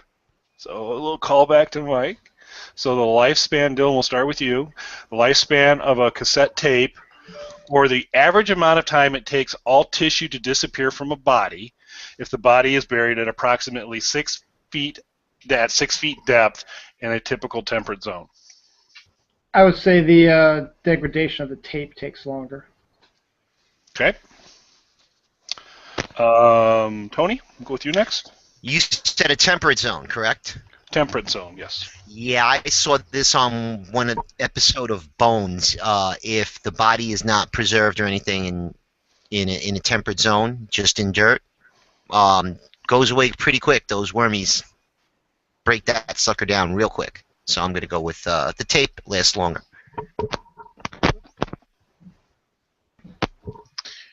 What type of soil was used to bury the body?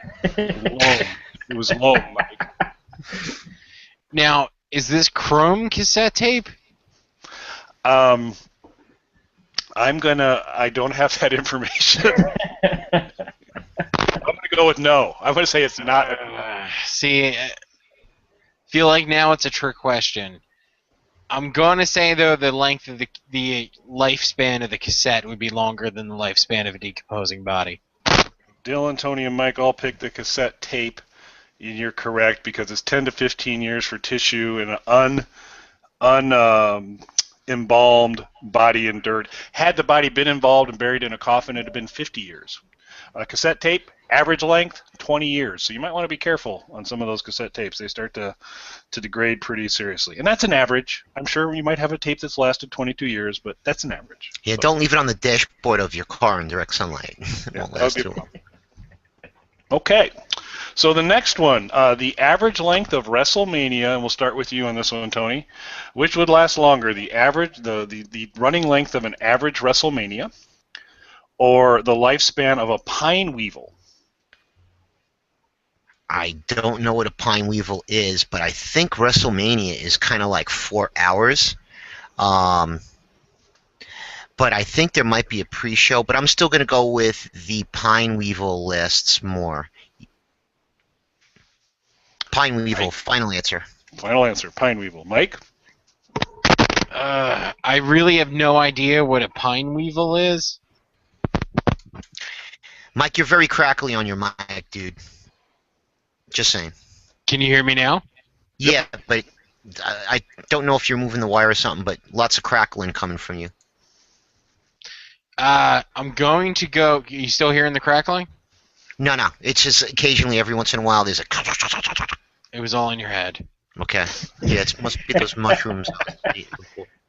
I'm going to go with WrestleMania. Okay. Because I know what that is. See, there goes the crackling. Dylan? I don't know what a pine weevil is, but I would assume a pine weevil would probably be longer than lifespan of pine would be longer than WrestleMania. So I'll say pine weevil.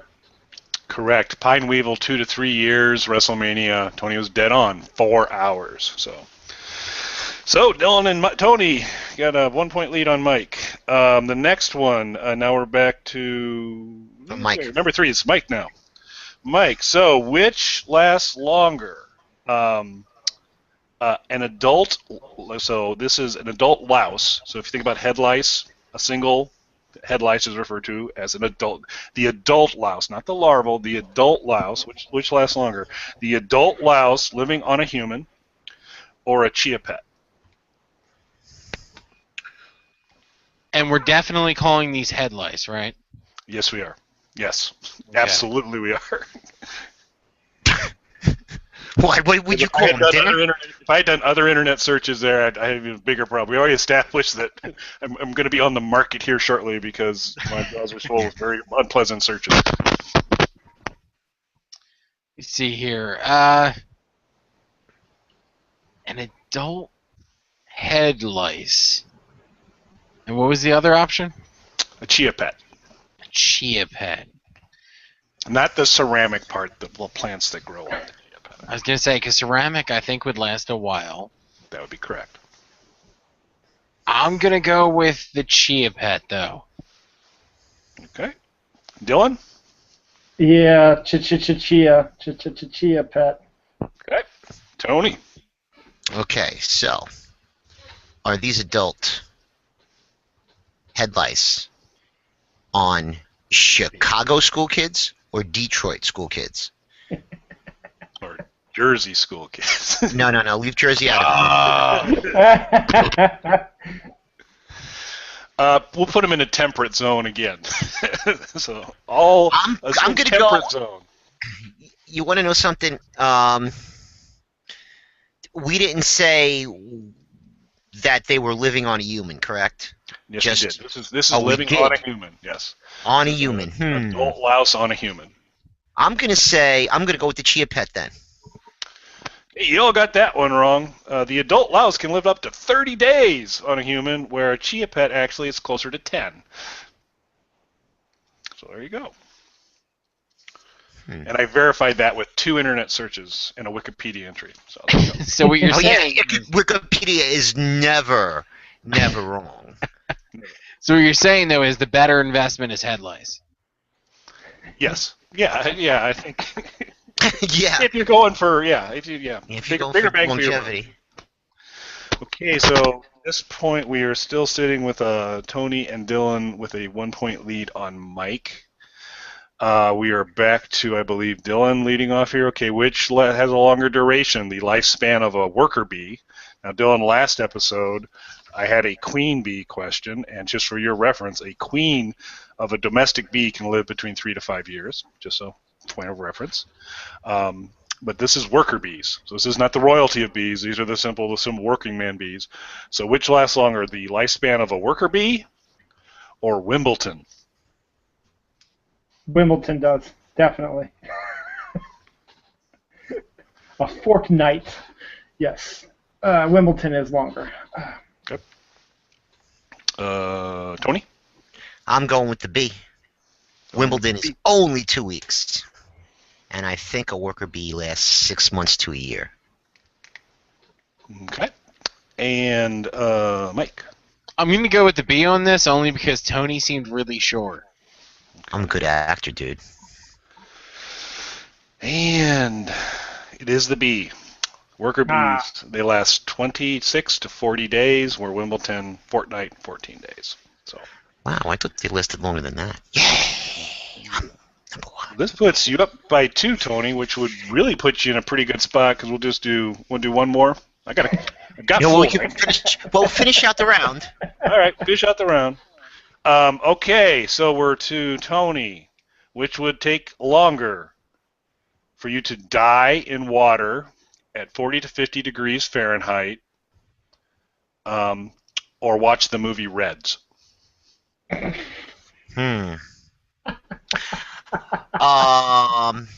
That's interesting.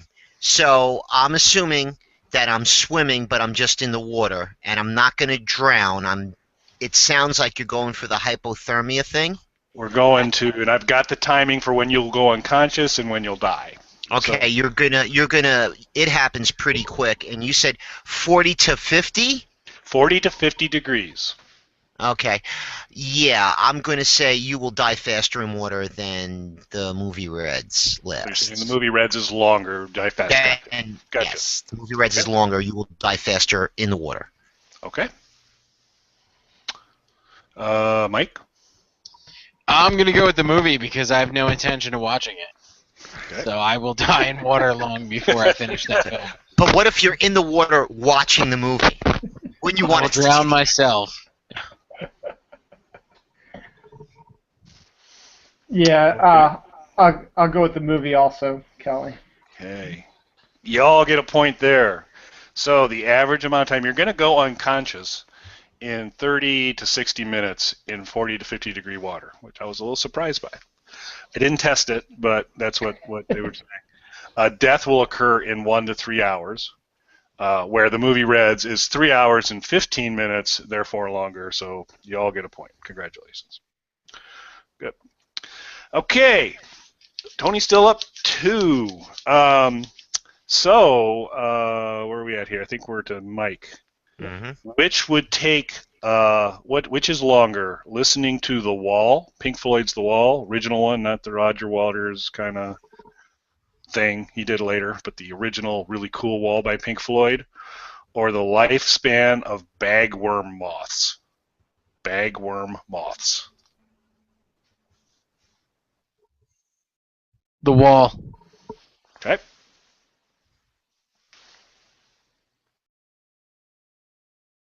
You, Dylan. Okay. Sorry. The Wall. I'm going to go The Wall just because I will have to answer The Wall to every Pink Floyd question ever. Yeah, it's not even close because the bagworm moth apparently only lives minutes, and The Wall runs 38 minutes and 9 seconds. So because it should be called a douchebag moth. That's why.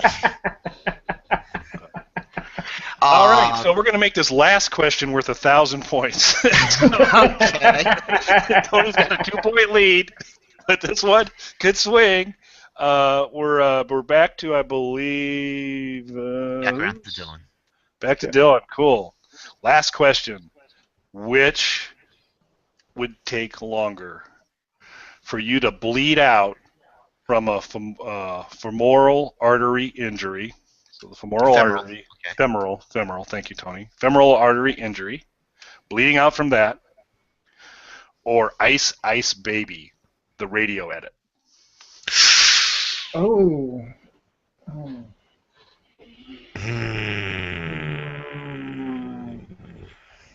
Interesting. It's not the album version, and I think it's important that I want you to understand we're talking about the radio edit and not the album version of Ice, not the femoral artery, the Ice Baby. I know my answer is going to be, but who's going first, me or Dylan? I am. I'm still thinking about this. I know it goes quickly, so Ice Ice Baby's longer. Radio edit. Tony? Ice Ice Baby is definitely longer because Ice Ice Baby is, even the radio edit is about 3 minutes is what they kind of like, and I believe you bleed out quicker than that. Femoral artery. Femoral. So you're saying the song is longer. The song is longer. Okay, Mike.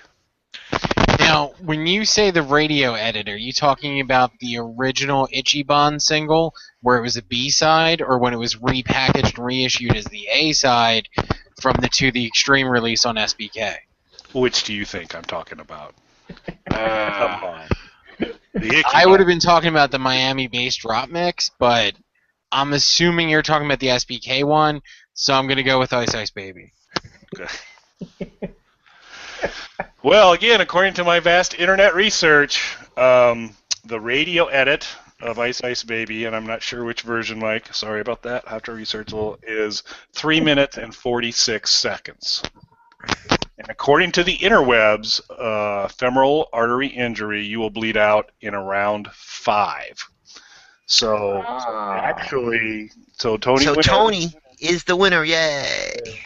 Now, had I picked the album version, it would have been 4 minutes and 32 seconds, which is around 5 minutes. So that would have not been a fair question. So.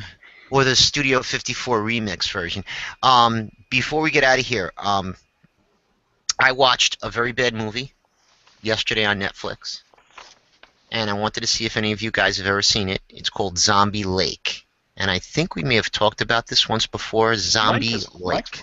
Yes, right? I'm a huge fan of that film. Okay, so I watched it yesterday. It is probably the worst film I've ever seen in my life, and it is actually worse than House of Blood. So, Troll Mike, 2? did you see the original French version? Is that the one that you've seen, or was there an English remake? No, the original film, but there's multiple cuts of the original film, and I've seen all of them. Okay, so basically, a group of Germans, Nazis, at the end of the Second World War, get ambushed by the French resistance, and because they don't want other Nazis to see what they've done, the Germans are retreating, and they've been told to hinder the retreat as best they can. They take the bodies of the German soldiers and toss them in a lake. And basically, this movie is so bad. There was certain parts of it where it just seemed like it was an excuse to show these young French ladies in no clothes swimming around in this lake with many underwater shots, as many underwater shots as they could. As I said, I'm a fan of this film. That's right. So Netflix, can we wrap things up here? Yeah, why? Because you want to go see it? He's adding it to his queue on his phone as we speak. But right. Even better than that, there is a scene where one of the German soldiers basically motorboats one of the young French townswomen for about 2.5 minutes, and that's all he's doing. He's got his face, and he's supposed to be, I don't know, whatever the hell he's doing, but he's got his face in there. He's going for about 2 minutes. So if you like bad movies, and the reason I said it's really good because it's bad, I almost fell asleep right at the very end. But there is a scene with a French young lady basketball team, Kelly. French, a whole basketball team. Oui. Just want to point that out. So if you have Netflix, it may be more of a gentleman's movie to watch. But I mean, it's not like watch that movie. Then after that, watch Oasis of the Zombies, which is also on Netflix, and then. If you get an opportunity, because I don't believe it's on Netflix, I would watch Shockwaves after that. Okay. So and the Nazi zombie pantheon. That's the order you should work in. Okay.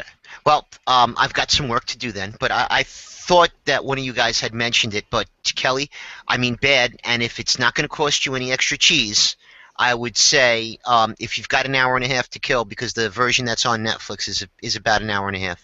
Hey, I watched it yesterday. If I had to pay for a movie, you'd never hear me complain about it. Okay. I'm not complaining about it. I just, I love really bad movies, and there is so much wrong with this movie. He's not it. It's queued up. Okay. If you want to know how bad the movie is, this is a real story about the movie. It's kind of famous for this. Halfway, or not even halfway, a couple days into production, their camera broke, and they couldn't afford to buy a new camera. So instead, every one of the cast acted out the rest of the movie in slow motion. Okay, and there are parts of this movie where they had no sound, so you see the people's mouths moving, but there's just background music. The zombies walk out of the lake and they are totally soaking wet, and then you see them in the next scene. They're completely dry. Makeup comes off and goes on. Makeup comes off on everything. It's amazing. It's yeah, and these are the things. But my favorite, my whole favorite shot of the whole thing is near the end when the zombies are coming at the townspeople, and they're shooting guns at the zombies, and the zombies aren't going down, and the mayor is. You know how, like in the old black and white movies, whenever anybody shot a handgun, they would point the gun, shoot it, and they would bring the gun down as they were shooting, as almost as like reverse kick from the handgun. So that's what the mayor is doing. He's moving his hand down as he's shooting the gun, and now he's supposed to be. He's standing right out in the open, but he's doing the head duck as if he's like looking around for the zombies, like he's being all, Captain Kirk about it. And like there was no reason for him. Like it's stuff like that just made me hysterical. But the other thing to look for is they have one flamethrower, Kelly. I'm just going to tell you, they end up having one flamethrower, but it seems to come from everywhere, which is pretty funny. But so allow me to read the description because I think it really does capture it. Although, I mean, sold, man. I am totally watching this. But years after a band of German soldiers threw their bodies into a lake, undead Nazis return as angry zombies. Right, and but they didn't throw their bodies into the lake. The Nazis didn't throw the Netflix. Yeah, I know.